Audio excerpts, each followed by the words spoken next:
This story takes place during the Russian invasion of Afghanistan, and the Afghan people are fighting for their independence. Meanwhile, a Russian tank gets stuck in a blind valley, impossible to escape, and is now pursued by scores of Afghan mujahideen. The story begins in 1981, where we are shown the village of Pastu, Afghanistan. Like every morning, people leave their homes to go to work when they are attacked by Russian soldiers, and then some tanks arrive. Because the villagers have sheltered some mujahideen there, some women from the village attack them with stones to block their path. However, poisonous gas is released, causing some women to die and others to flee. The soldiers then exit their tanks and begin setting fire to houses to force those hiding inside to come out. But then the mujahideen leader attacks them, destroying their tank. He is captured and brought before a commander named Daskal.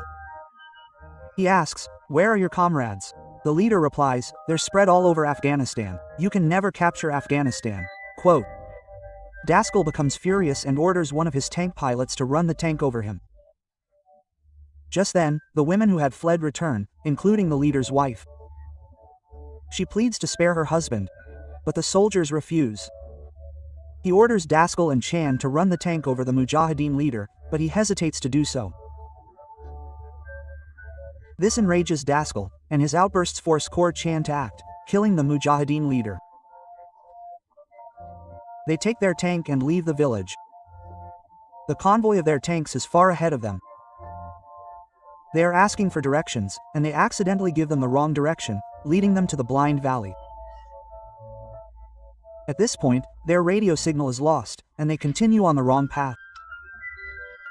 From the mountains above, they are spotted by Mustafa and his men, who now attack the tank and capture it.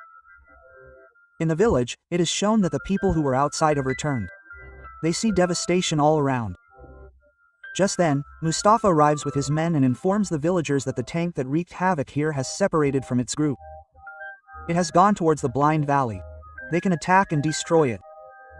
However, the villagers dislike Mustafa and therefore refuse to support him. Just then, the leader's wife tells everyone that they crushed their leader, her husband, under a tank and killed him. His younger brother, Taj, is also there, and Taj is now appointed leader. They all decide to take revenge on the soldiers with the tank. We are shown the tank, which has stopped in a place among the rocks. Everyone exits the tank, realizing they have lost their way. Their radio is not working. The map they have is also half burned. Therefore, they have no idea what to do. Then, Taj Mustafa and his men attack them. They all go inside the tank. Mustafa accidentally fires a misfire. After which, they all escape with the tank. Taj's uncle has been injured in the leg, which is why he has to stay there. The rest of them slowly start moving forward, following the tank's tracks. It's extremely hot. Everyone is very thirsty. And they're all tired from walking. Then they spot water. One of Mustafa's men drinks it, and they discover a chemical container there. They realize the water was laced with chemicals. But now their man is dead. Daskal and his soldiers watch from a distance.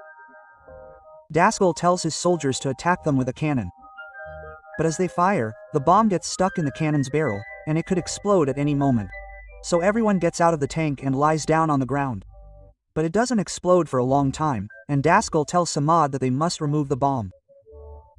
This is a very dangerous task, as it could explode while being removed, and they have no other option.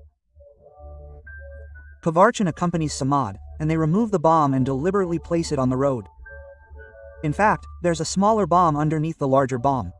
As the large bomb is lifted, it will explode. Meanwhile, Daskal becomes suspicious of Samad. He believes he's in cahoots with Mujahideen. He deliberately pressed the wrong button, causing the bomb to detonate. Meanwhile, we see Mustafa, chasing Jobin, reach the location where Daskal and his soldiers have placed the artillery bomb. As Mustafa's men pick up the bomb, it explodes, killing him. Meanwhile, we see Daskal and his tank. Night falls as they travel. They stop to rest. Kovar explains to Chinko that the Pashto people living here have 3 rules of life: honor, revenge, and trust. This means that even if an enemy asks for a safe place to hide, they must provide it. Samad is actually from Afghanistan. That's why he knows all the rules and regulations here. Samad and Korchin are now together, while Daskal and his 2 soldiers are together. They are now divided into 2 groups. They are attacked by Mustafa and Taj's men. They go inside the tank to save their lives, leaving all their provisions behind and fleeing. But due to the darkness, they cannot see their way forward. They stop their tank and, sensing movement nearby, begin firing in all directions. Silence quickly falls everywhere. They realize everyone outside has been killed. Daskal then tells Samad to go outside and check. When Samad goes outside, Daskal tells Korchin to shoot him, saying, "He's betraying us." But Korchin disobeys his orders. He doesn't shoot Samad. Daskal says, "I'll remove you from your post." But that doesn't bother him. Samad quickly comes in and explains that the noise they heard was a herd of animals. They leave immediately, and the next morning they reach a pond. Daskal orders Samad to go into the water and check its depth. When he goes in to do so, he is shot from behind, which angers Kuvarchenko, who writes it all down in his diary, leading to an argument between Daskal and Kuvarchenko. They cross the pond and move on. But soon their tank stops. Kuvarchenko explains that they are low on fuel. The food rations are finished. The tank's battery is also about to run out. "We can't go very far with this tank. We have to abandon it and leave on foot." Daskal and Kuvarchenko argue again, and they both point their guns at each other. Daskal then orders Kovarchenko tied to a rock. One of his comrades, named Golikov, ties him to the rock and places a grenade under his head. If Korchenko raises his head, the grenade will explode, killing him. Golikov explains to Kochkin that the same thing will happen to him. It would be best if he killed Daskal, after which we would all get out of here. But Kochkin refuses. They leave Kovarchenko in this state and move on with the tank. Kovarchenko is waiting for his death. Just then, some wild dogs appear and attack Kovarchenko. This causes his head to be shaken, and the grenade falls down, causing an explosion that saves Kovarchenko's life and kills some of the other dogs. The others flee, and he manages to untie the ropes from his legs. But then the village women arrive. One of them is the wife of the leader who was crushed to death by a tank. When she sees Kuvarchenko, she starts pelting him with stones. Kuvarchenko is extremely tired and thirsty, and then he remembers Samad's words. He asks for a safe passage, which makes all the Pashtun women stop. But the leader's wife continues to stone him. Taj and Mustafa arrive with their men, and before they can kill Kuvarchenko, Kuvarchenko also asks for a safe passage. Taj then releases his hands and takes him to a cave, as it's nighttime. They will all stay there for the night. They are unsure what to do with Kuvarchenko. Kuvarchin is hungry. So Taj gathers all his food and places it in front of him. And as if Kuvarchin takes a bite, all the other Mujahideen here eat all the food. In fact, this is probably a custom here. The biggest problem between them is that Kovarchenko doesn't know their language, nor can Kovarchenko understand his. Taj goes to Kovarchenko and asks him to repair the gun he has. He understands his gestures. Korchenko then fixes his gun. Taj tells Kovarchenko, "You have to tell us how we can destroy the tank." Korchin agrees to accompany them. But Mustafa and his comrades don't trust Kovarchenko. The next morning, we see the tank parked in a spot, having run out of fuel. Just then, they see a Russian helicopter overhead, looking for water. They fire their flare guns. The helicopter lands on the spot, much to the delight of the 2 Daskal soldiers. They board the helicopter. But Daskal approaches them and says, "Get back in the tank. We can't leave the tank here." Quote. Hearing this, the 2 soldiers are shocked, as they have a chance to save their lives. But they have to obey Daskal's orders. The pilot explains that there's only one way out of these hills, and that's the route they took to get here. Daskal then takes a large amount of fuel from the helicopter and puts it in the tank. Now they can go back the same way. The helicopter takes off. Taj Mustafa and Kowalchenko, watching from a distance, are overjoyed at the helicopter's return, and Daskal takes the tank back the way it took to get here. He wants to get out of Blind Valley as soon as possible.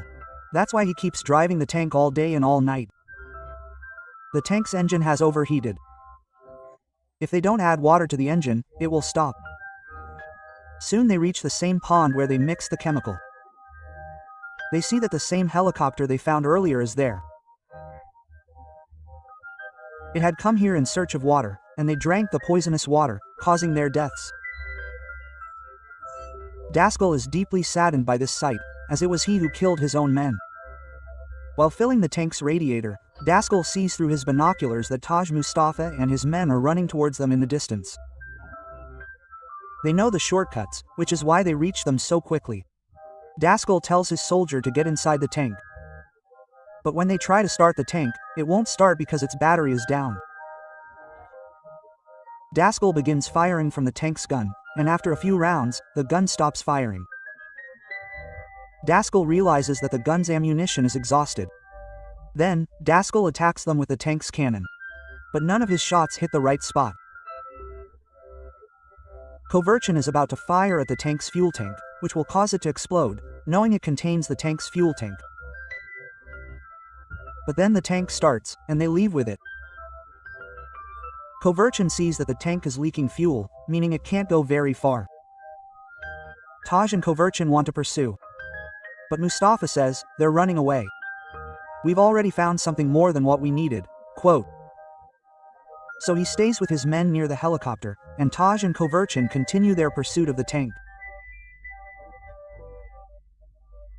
Daskal, knowing that Kowalchenko has found them, repeatedly attacks them with his cannon, and just as they are about to exit Blind Valley, Kowalchenko makes a precise shot, blowing up the tank's cannon. This means that Daskal can no longer attack them with the tank's cannon. Everyone inside the tank is elated, as they're almost out of Blind Valley. But before they can leave, a blast rocks the rocks above, causing huge boulders to fall on and in front of the tank, halting it. This blast was caused by the village women. Daskal is constantly firing from inside the tank, preventing anyone from approaching it.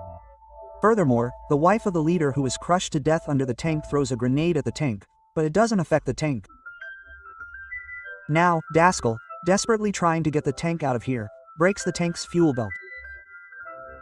Taking advantage of this, he sets Kowalchenko on fire on a cloth and throws it into the area where the tank's fuel is leaking, setting the tank ablaze. Daskal gives each of his 2 soldiers a grenade and says it's better to end their lives than to fall into the hands of the enemy. Daskal knows that what he did in the village was terribly wrong, and now he will avenge it. Therefore, he removes the pin from his grenade. But then his fellow soldier pounces on him and puts the pin back in. After which, the 3 of them are forced to escape. Kowalchenko is also in front of them. Both soldiers plead with him to let them go. Mustafa has arrived with his comrades, who are attacking Goli, the Russian soldier, with a knife. Kowalchenko once again asks Taj for protection for the 3 of them. Taj knows that Kowalchenko has helped him a lot. Therefore, he agrees and lets them live. They now reach the road where their tank took a wrong turn and got stuck in a blind valley. The 3 soldiers move ahead. But then the village women, who had been chasing them for a long time, arrive. They kill Daskal. But Goliev and his companion manage to escape. Taj is enraged when he learns that the village women killed Daskal, as he had promised to spare them. But then a Russian helicopter arrives. Everyone hides. Kowalchenko stands below. A rope is thrown from the helicopter, lifting Kowalchenko up. Before leaving, Kowalchenko salutes Taj because he gifted him a very valuable gun. However, Mustafa is unhappy with this. He wants to blow up the helicopter, but Taj refuses to do so, because Kowalchenko never did anything wrong to them. He supported them. Furthermore, Kowalchenko saved the lives of his comrades. What happened to Daskal was deserving because he lacked humanity. He didn't support his comrades. Furthermore, his treatment of the villagers was against humanity. And now, Kowalchenko leaves in a helicopter, and this concludes the film and story. We hope you enjoyed this story.